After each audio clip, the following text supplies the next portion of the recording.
গত 5ই আগস্ট শেখ হাসিনা স্বৈরাচারের দোসররা দেশ থেকে পলাইছে। তারা বিগত বছর আওয়ামী লীগের আসাদ বাহিনী আর ডিপো বাহিনী মানুষের অত্যাচার নির্যাতন করছে। তাদের অপকর্মের কারণে তারা দেশ ছেড়ে পালাইছে।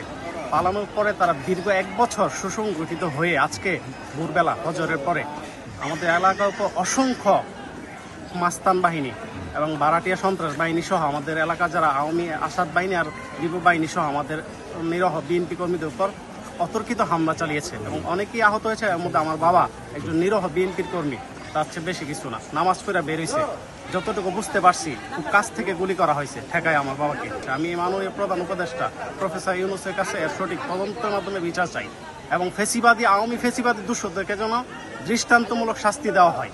তারা এত বড় সাহস পায় কোথায় যে এখনো তাদের মা শেখ হাসিনা, স্বৈরাচার শেখ হাসিনা এখন ভারতে পলায় আছে? তারা কিভাবে এত সাহস পায় যে এখনো বিএনপি নেতাকর্মীদের উপর এরকম অত্যাচার করবে, নির্যাতন করবে?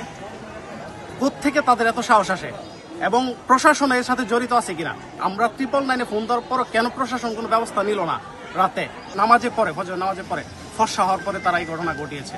অসংখ্য পরিমাণে স্পিড বুট এবং অস্ত্র নিয়ে মহরাদিয়া এলাকায় অতর্কিত হামলা চালিয়েছে তারা ভাড়াটিয়া খুনি সন্ত্রাসী দিকে নিয়ে আসে। এখানে আমি হাসপাতালের অনুযায়ী রেজিস্টার অনুযায়ী একজনের লাশ পাওয়া গেছে ব্রড ডেড আর 3 জন ইনজুরি। তো তাদেরকে 2 জনকে মনে হয় রেফার করছে ঢাকায়, আর আরেকজন প্রাথমিক চিকিৎসা নিয়ে চলে এসেছে।